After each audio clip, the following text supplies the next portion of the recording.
Ever faced a really difficult career decision and found it challenging to figure out which path to take? Is it happening to you right now? If so, this is the right episode for you. Or are you a coach, a mentor, a supervisor looking for a great book recommendation and some ideas for your own clients or employees who are doing some career soul searching? This is also the episode for that. While the good news is that there are more options for career paths than ever before, which is really nice for us in this day and age, career decision making has also become more challenging than ever before as a result. We have so many internal and external competing priorities between what we want or think we want or what we think we're supposed to do or should do, what our loved ones say about that, what our stakeholders at work say about that, all of those kinds of things. It makes it really difficult. So that's what we're really talking about today with Dr. Sharon Hull. So welcome to the Hard Skills Show, where we discuss how to develop the most nuanced and challenging soft skills needed to drive significant systemic change and make a real impact through your leadership and your leadership and career development. I'm your host, Dr. Mira Brancu, and today's guest is Dr. Sharon Hull, who was a family physician for over 30 years, dually board certified in family medicine and general preventative medicine and public health, was an academic medicine clinical and research faculty member, had multiple leadership roles in academic medicine at universities, had a rural private practice at one point, and has been a professional executive and leadership coach since 2011, before it was cool, right? Ultimately, founding her company, Meta Solutions. She recently authored the upcoming book, Professional Careers by Design, a handbook for the bespoke life. Yes, I do have it. It's all tagged up already. I love it. So today she's going to be sharing with us how to design a career that's meaningful to you, how to reconcile those competing internal and external priorities and expectations. And it's a really great topic for seasons three, which is a focus on mapping a leadership and career strategy for yourself. Now, I have had the chance to read this advanced copy right next to me, and I have to tell you, you should all know me by now. I'm skeptical of career and coaching self-help books because so many of them skim the surface and are so basic. But this one, I have to say, is really good. I mean, I'm not surprised. Sharon does high-level work, but still, it's super comprehensive. It's not just about decision-making about whether to stay or go. It's got stuff in it about search firms and negotiating tactics and communicating when you're leaving and when you're entering, onboarding, offboarding, stages, ages, seasonal transition experiences, readiness for various professional levels and stages. It is a complete handbook plus a workbook. So be ready, take notes, I always do, reflect deeply, and be ready to identify at least one small step to further develop your hard skills muscles when it comes to career development. Great to have you on the show, Sharon. Oh, Mira, after that introduction and that music that I wanted to dance to, what a delight to be with you. Thank you for being a great champion for my work. And I'm delighted to be here and talk with you and your audience. Absolutely. Absolutely. So let's start on something a little bit light. Okay. Was there a career detour you weren't expecting or designing intentionally for yourself? And if so, what was it? And it could be good or bad. Well, as I listened to you describe my career, I thought there have been a lot of sort of flight of the bumblebee decisions. And I have a lot of clients who tell me, I don't know how I got here. I just went where the current took me. I don't think that's exactly what happened to me. I did come to a place where I got intentional. But there were a couple of times when I was learning to be intentional that life sort of surprised me. And one of them was when a mentor of mine, and I'm going to name him in case he happens to drop by and hear this podcast, Dr. Jerry Cruz is now the dean of my School of Medicine at Southern Illinois University. Jerry was my department chair at the time. And I was early in my career. When he met me the first time, he said, "What does your heart want to do more than anything? It was one of the most powerful questions anybody asked me ever. What happened as a result of that is he and I had a conversation that began with his career in family medicine and public health and led to my deciding to pursue public health as a way to have a greater impact than just being a one-on-one physician. And I don't say just lightly, but that was a very positive thing, just from one really good mentoring question that somebody asked me. So that's my best answer. That is really, really powerful. And it's making me recall a colleague of ours, I'll be okay with sharing her name, Kathy Siders, who planted a seed well before it was ready to bloom just yet, when I was getting, leadership coaching very early in my career. And, she looked at my assessment results and listened to me, and she said, have you ever thought about executive coaching someday, being an executive coach? And I was like, what is that? Besides what you are doing with me right now, I don't know anything about it. But that seed just continued to grow over time as I began to realize that some of the things that I was most interested in developing other people, were related to that. And well, here we are doing that, right?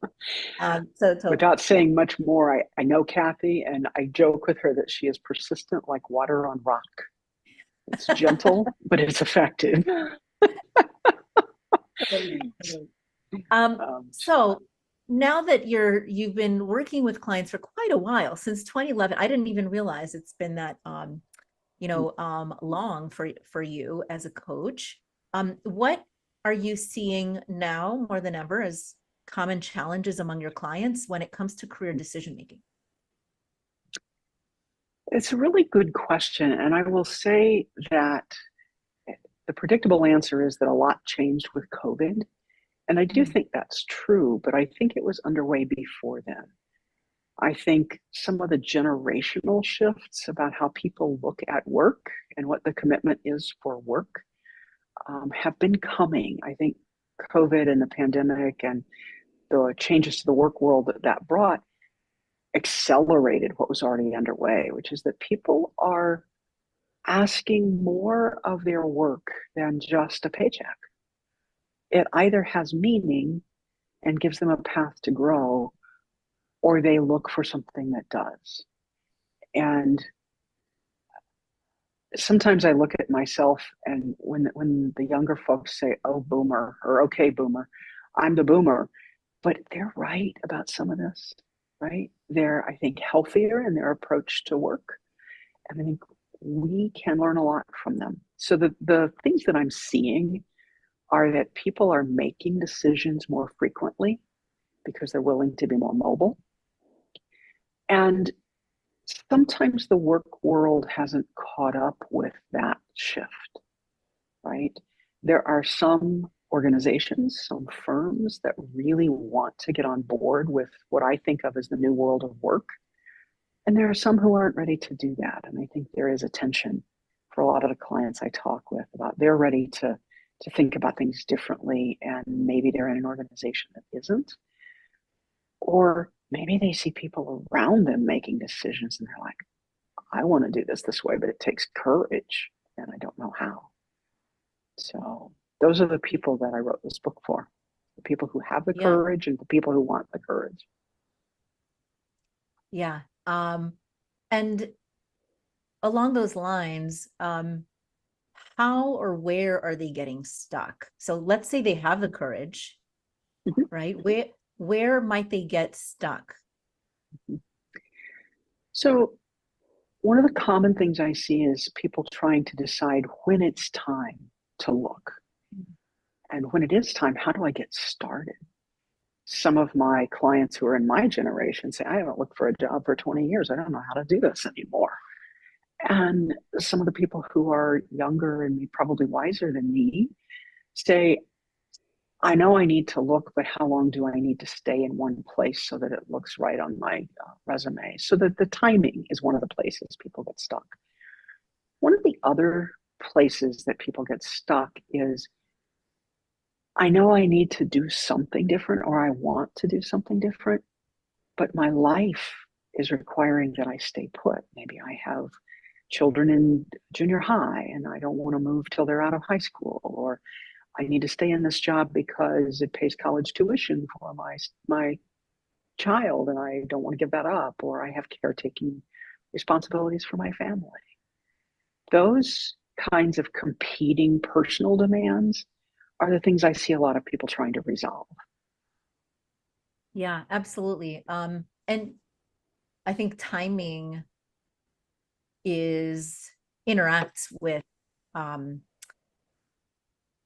the personal demands, right? Like they might be ready, but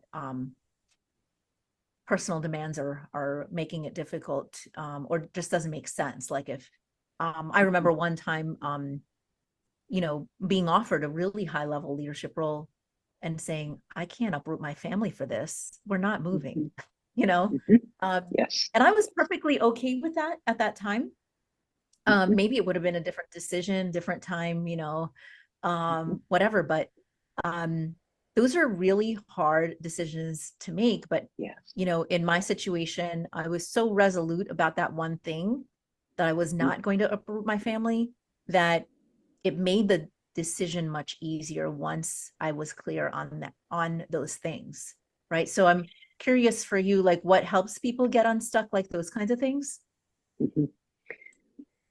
Clarity, the thing that you just brought up, is what helps. You can stand firm in a courageous decision about your life if you're absolutely clear as to why you're making it.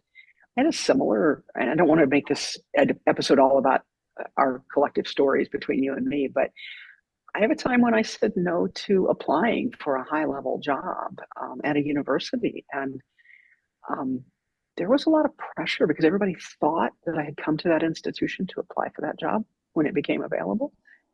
And when I chose not to, the leadership sent the chair of the search committee to talk to me, who said, are you absolutely sure you don't want to apply? And we had this conversation. I was clear.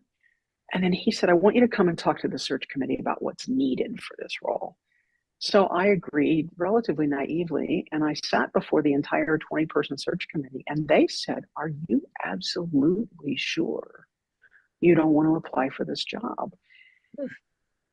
And I had to, in the moment, had to say, okay, you've made a clear decision. What are you going to say to these high-level people? And I remember saying to them, I am at peace with my decision. And that's what I think people are looking for, is enough clarity to be at peace about the decision. Even if it's counterintuitive, right? I've made a lot of counterintuitive decisions about my career.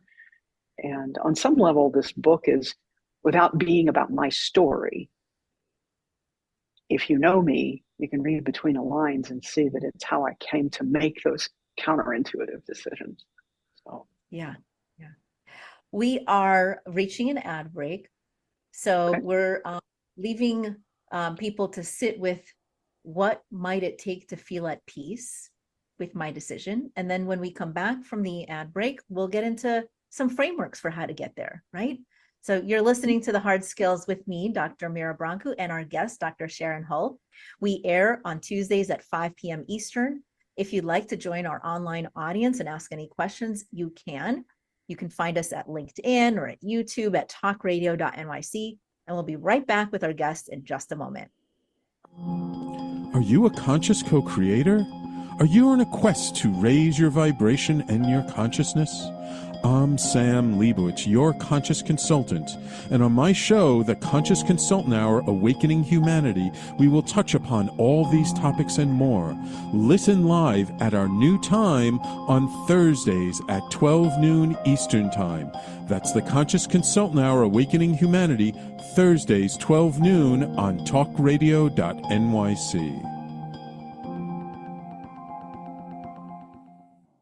Are you a high-achieving, growth-oriented leader? Are you interested in developing your authentic leadership while creating a healthy, inclusive workplace? Hi, I'm Dr. Mira Broncu, host of The Hard Skills on talkradio.nyc at 5 p.m. Eastern on Tuesdays, where we discuss how leaders develop the hard skills needed to make a greater impact. We interview experts, have live coaching, and tackle these challenges. Listen to The Hard Skills on Tuesday at 5 p.m. Eastern on talkradio.nyc. Are you a business owner? Do you want to be a business owner? Do you work with business owners? Hi, I'm Stephen Fry, your small and medium-sized business or SMB guy, and I'm the host of the new show, Always Friday. While I love to have fun on my show, we take those Friday feelings of freedom and clarity to discuss popular topics on the minds of SMBs today. Please join me and my various special guests on Friday at 11 a.m. on talkradio.nyc. You're listening to Talk Radio NYC. Uplift, educate, empower.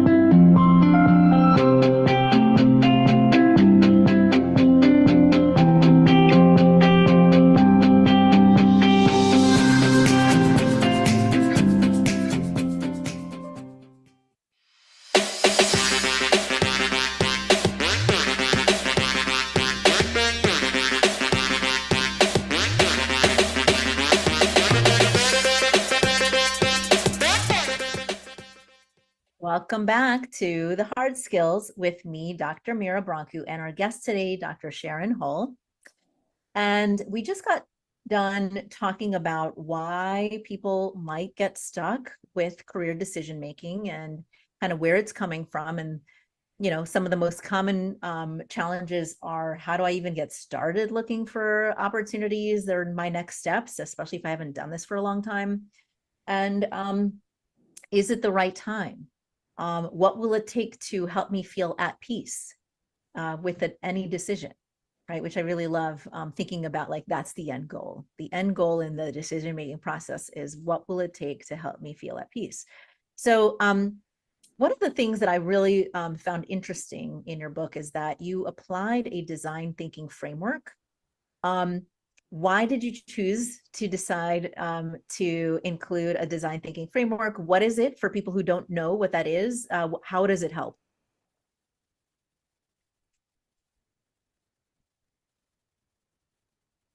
And you're on mute. Sorry. My apologies. I have done podcasts before, but it doesn't necessarily show today. Thanks for putting up with that. So I chose this framework because it gives people permission to experiment, at least in their mind, before they have to execute, right? And the idea behind design thinking is that you put together an idea, you try it, you learn from the trying, and you iterate and get better with the idea of what you're creating.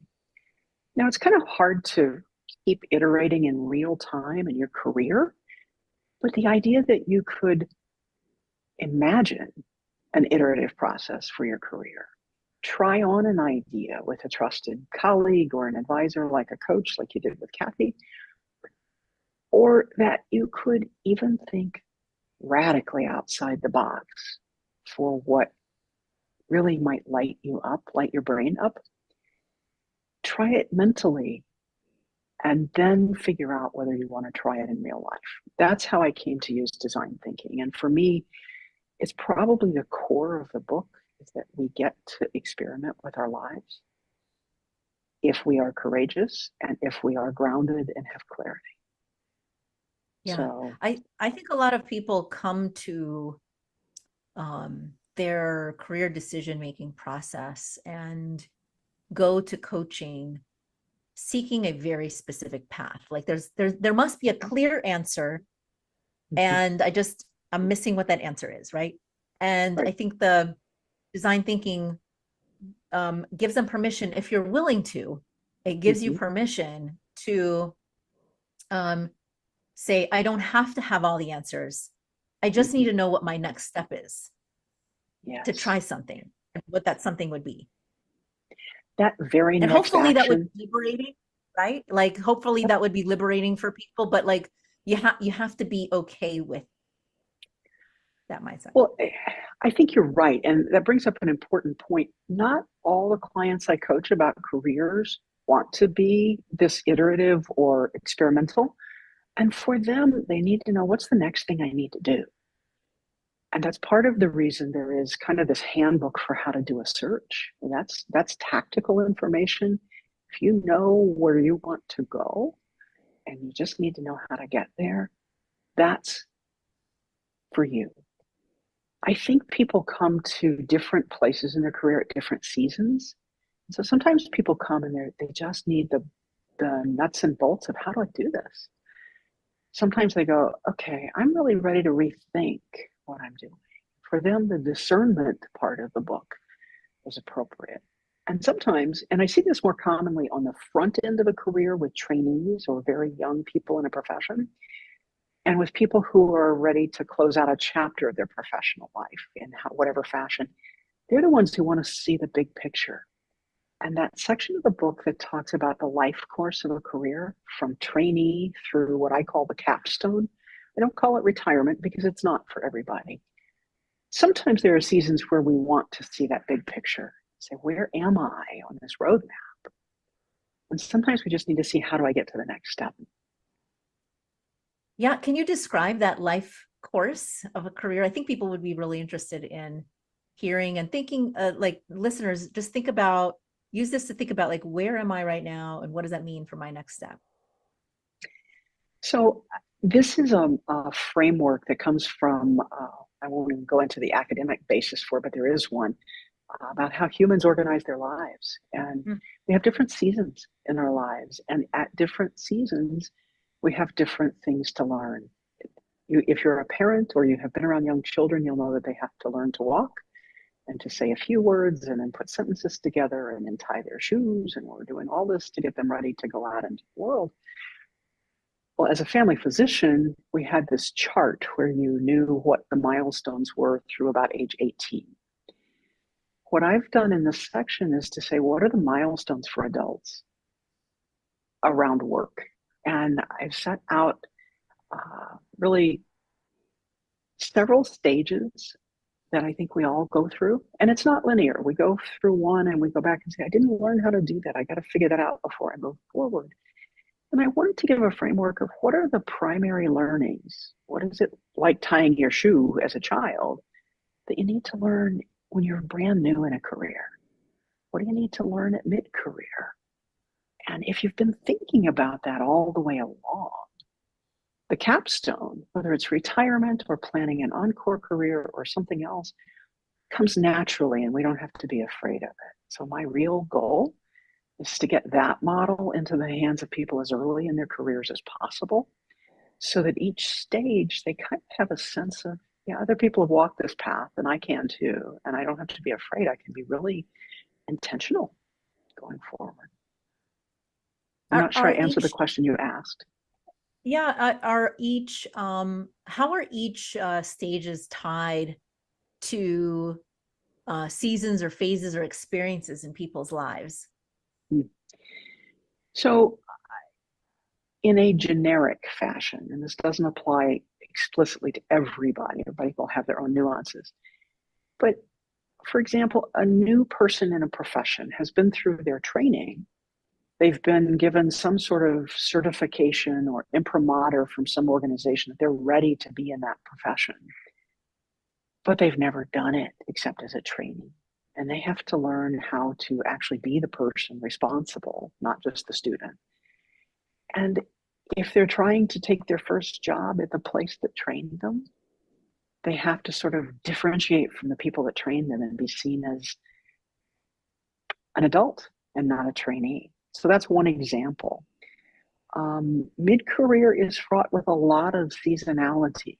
Sometimes it's different for men and women, not always, but whenever children come along in a person's life, man or woman, it changes what matters. And it brings them back to what really is important to me right now. I had a woman once tell me that she wasn't sure what mattered, but her kids were really upset. And I said, what if you asked them what mattered to them? She went home and asked them, and for one of her children, she just wanted, the daughter wanted a weekly lunch with mom, and that would take care of what was upsetting her. The other child said, Mom, one day a week, I want to not be the last person picked up after school. And she said, when he told me that, my heart broke, but I realized I could fix it. Those are examples of mid-career, what matters questions. Other examples are learning to say yes and no. I have a friend who's a coach who says you have to learn to say no with a period so that you can say yes with an exclamation point. And I think in the heart of our careers, learning how to parse that out is an example, something that is kind of seasonal. Yeah. I could go on, but I probably don't. Yeah, no, the most common challenges I often see with people who come to me, because I work so much on the intersection of identity and leadership development, is mid-career women who have gotten so good at understanding the needs of all the people around them that they serve, and been socialized to serve others and nurture others in various ways, that they've gotten lost in, what do I want? What do I need? Where am I going? I've gotten everybody else to get to where they need to go and want to go. I'm really good at understanding what other people need and want and how to help them get there. But what about me? And sort of reconnecting to, where's my path? What is my path? What does that mean for me? Who am I? And I really love that kind of work, because it just helps people find themselves all over again in mid-career, and people don't talk about that. Like, people talk about like adolescence and their identity development, right? We never talk about mid-career identity development, redevelopment. Well, I think it happens at mid-career. I think there's a phase that happens after training when you're sort of really jumping in. There's a phase that happens that you're talking about at mid-career. And I work with a number of people who are trying to approach retirement. And all of us know, including those of us who are physicians, that physicians don't do that very well. And there really is an identity development for people who are reaching a place where they want a portion of their career to be done. It's the reason I wrote that third section about developmental stages, because they don't stop with children. And we go through them.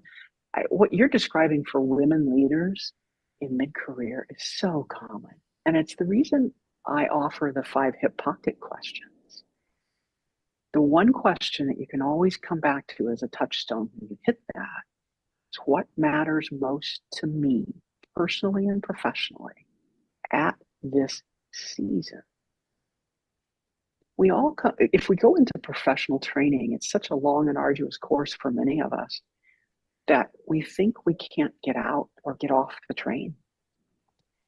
And we forget that it is seasonal. And there are times when that first career choice really served us, but there may come a point where it doesn't. And giving people permission and a structure and a framework to say, what really does matter? I don't have to decide to leave my job. I don't have to uproot my family. I used to say, what would you do if somebody offered you a job in Fiji? There was a time in my life when I would have jumped at that. I've never been to Fiji. It's on my life list, but I'm not sure I would jump at working in Fiji. I'm not sure that there's much internet service to let me do my work there, but I could be wrong. Right. But this is a season where I'm probably not going to go to a remote place to live a part of my life. There's a time when it might have fit. And I think this framework gives people the chance to say, what's needed right now? Yeah. Right now. So let's move into the ad break, thinking about what matters most to you right now in this season as your first question. And when we come back to after the ad break, we'll talk about those the rest of those hip pocket questions as Sharon referenced them. You're listening to The Hard Skills with me, Dr. Mira Brancu, and our guest, Dr. Sharon Hull, and we'll be right back in just a moment. Hey everybody, it's Tommy D, the Nonprofit Sector Connector, coming at you from my attic. Each week here on talkradio.nyc, I host the program Philanthropy in Focus. Nonprofits impact us each and every day, and it's my focus to help them amplify their message and tell their story. Listen each week at 10 a.m. Eastern Standard Time until 11 a.m. Eastern Standard Time, right here on talkradio.nyc. Were you an essential worker during the pandemic? If you needed to learn stages of epilepsy, did you depend on advocates? Did you use new innovations to cope with mental and neurological issues? Maintaining high quality of life and keeping good mental health are what we all strive for. I'm Frank R. Harrison, host of Frank About Health, and each week top healthcare influencers, professionals, and innovators answer these questions and more. Stay tuned on Thursdays at 5 p.m. on talkradio.nyc, and I will continue to be frank about health with all of you. Are you a business owner? Do you want to be a business owner? Do you work with business owners? Hi, I'm Stephen Fry, your small and medium-sized business or SMB guy, and I'm the host of the new show, Always Friday. While I love to have fun on my show, we take those Friday feelings of freedom and clarity to discuss popular topics on the minds of SMBs today. Please join me and my various special guests on Friday at 11 a.m. on talkradio.nyc.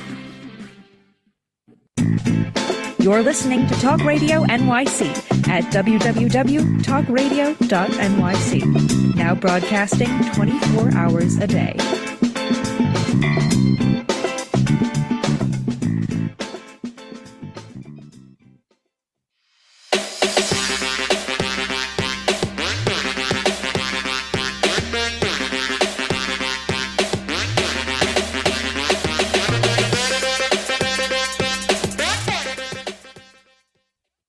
Welcome back to The Hard Skills with me, Dr. Mira Brancu, and our guest today, Dr. Sharon Hull.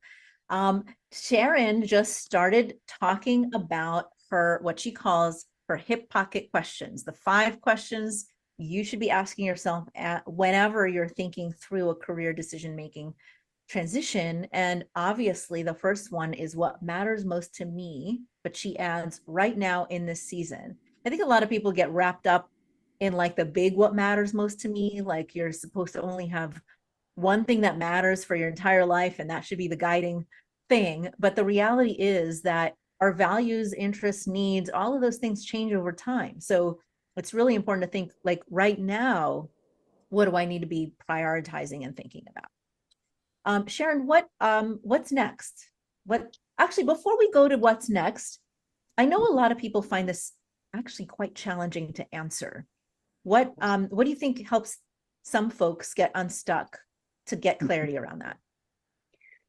So there are 2 things I do to help folks not be afraid to answer the question. First is, it's not one thing. I ask them to make their top 10 list. And the second thing I say is, the only rule is you must include both personal and professional things in your top 10 list, but there's no right proportion. And so that they can get their heads around. It's like, okay, if I can list 10 things, I don't have to hone in on one. It's not like a values exercise where we say, this is the value that drives me. When they come back, I ask them what surprised them. And almost invariably, they tell me, my top 7 were personal. Work didn't come up till the last 3. Now, occasionally somebody will be at a season in their career where work is top of mind and those are the top things, and neither is wrong. But that opening it up to personal and professional and giving yourself a chance to make a list is how I have people start. Absolutely. And, just sort of, I'm not doing this to do a shameless plug here for coaching, but the one value here is, when we talk about these things with our friends and family and people at work, the response that they give you is from what they value, right? They're like, and so then you feel like the list you need to give them are the shoulds or like speaking to their hopes and expectations of you. So it complicates the picture.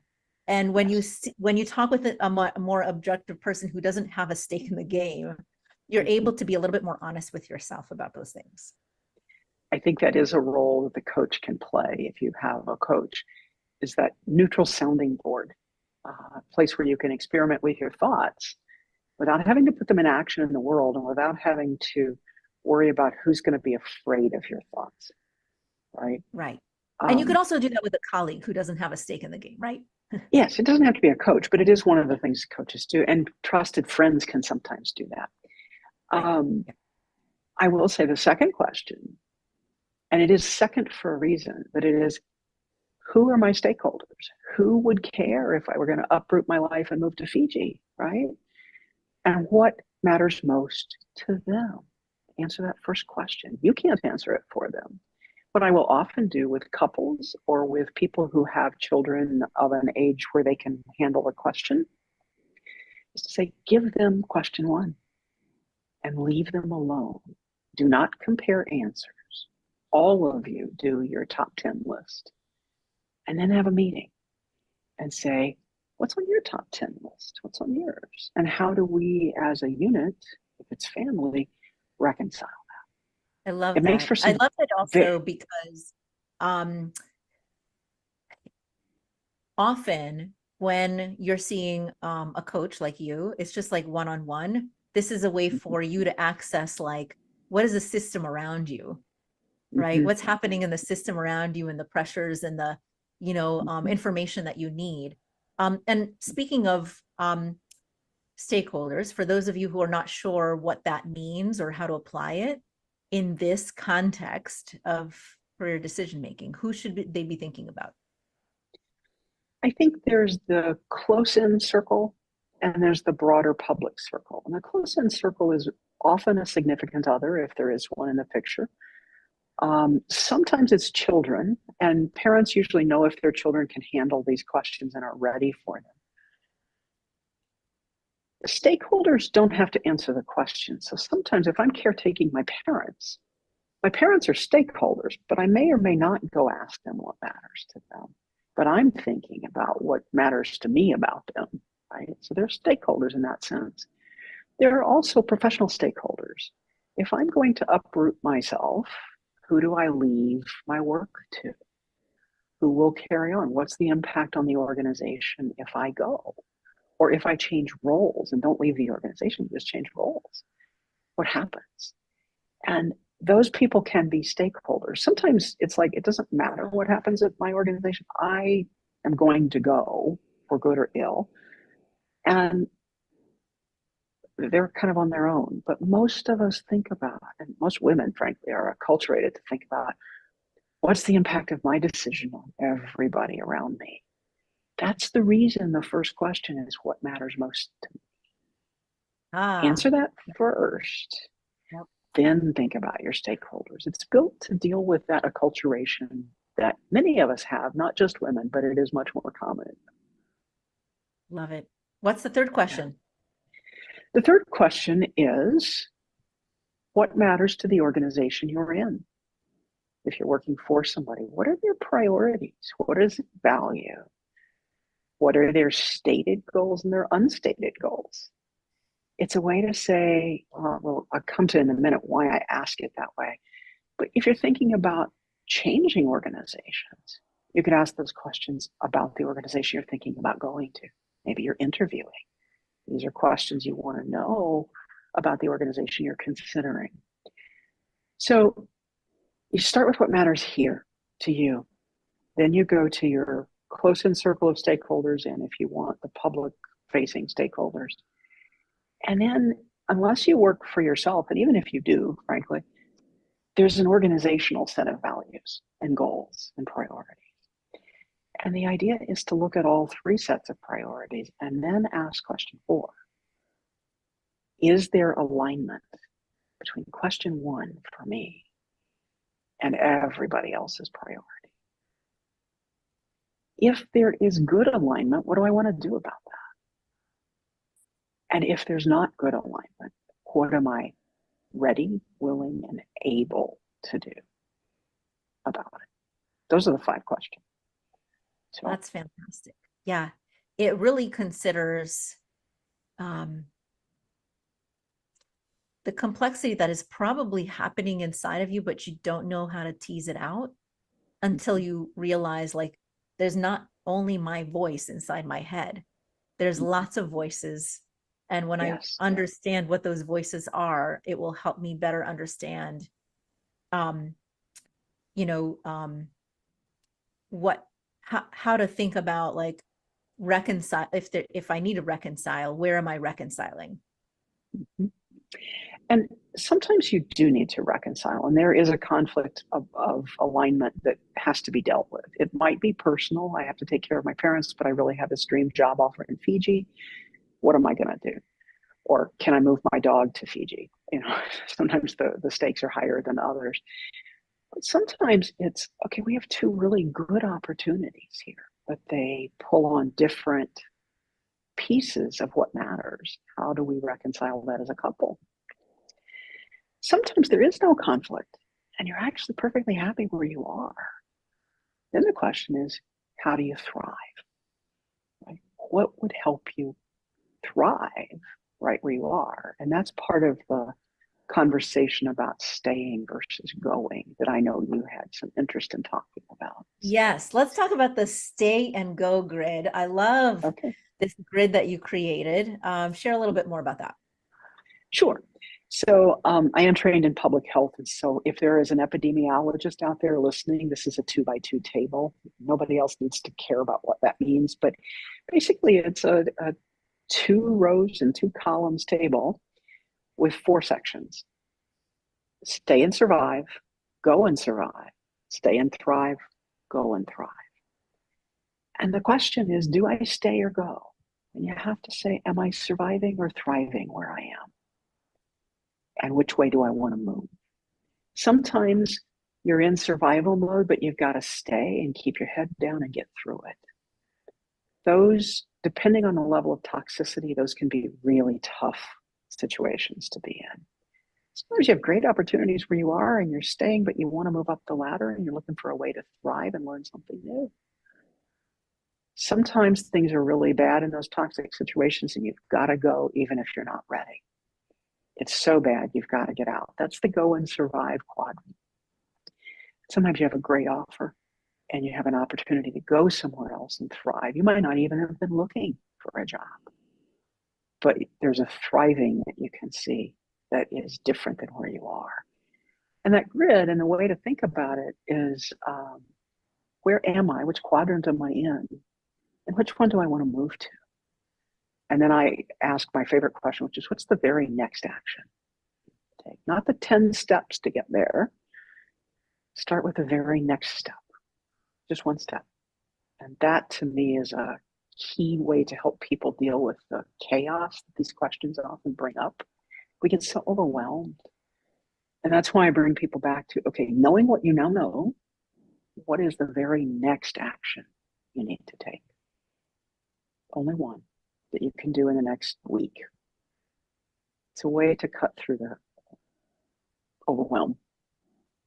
Yeah, I think that's really important, especially because sometimes you do need to choose the stay and survive because of the timing aspect and values aspect that we talked about. For example, if you're doing it because of very practical, home life reasons, but that does not mean that you need to stay stuck. You can stay and survive and identify the very next step to keep moving towards what can happen over time to set yourself up for success when you're ready to go and thrive.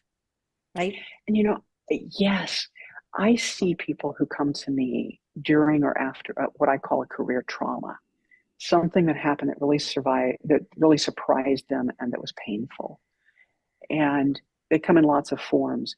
But if you are in or have been through a career trauma, sometimes you don't want to just move within a day. You can't. So the first trick is, what does it take to survive and protect myself and deal with my acute needs? And then what steps can I take to leave on my terms? And where are the bright red lines that might make me have to be in that go and survive, I got to get out of here mode? Yeah. Hopefully the grid makes room for all of that. And the truth is, most of us face all of those kinds of decisions over a lifetime in a professional career. Absolutely. So we're moving into an ad break, and you're listening to The Hard Skills with me, Dr. Mira Brancu, and our guest, Dr. Sharon Hull. When we come back, we'll pull all of this together to identify maybe a few next steps for you to consider. So we'll be right back in just a moment. Are you a high-achieving, growth-oriented leader? Are you interested in developing your authentic leadership while creating a healthy, inclusive workplace? Hi, I'm Dr. Mira Brancu, host of The Hard Skills on talkradio.nyc at 5 p.m. Eastern on Tuesdays, where we discuss how leaders develop the hard skills needed to make a greater impact. We interview experts, have live coaching, and tackle these challenges. Listen to The Hard Skills on Tuesday at 5 p.m. Eastern on talkradio.nyc. Hey everybody, it's Tommy D, the nonprofit sector connector, coming at you from my attic. Each week here on talkradio.nyc, I host the program Philanthropy in Focus.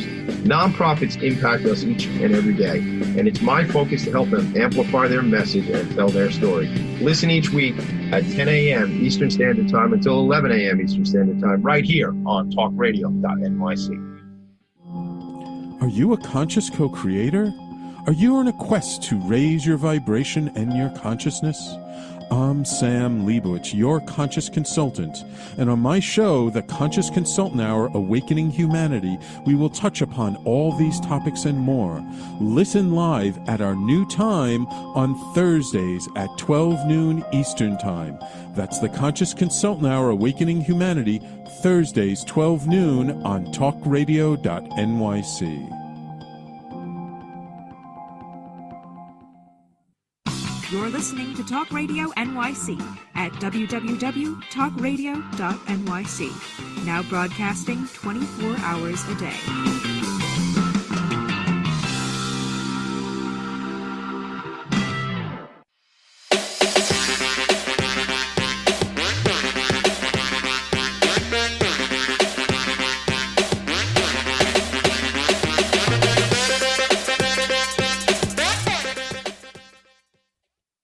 Welcome back to The Hard Skills with me, Dr. Mira Brancu, and our guest, Dr. Sharon Hull.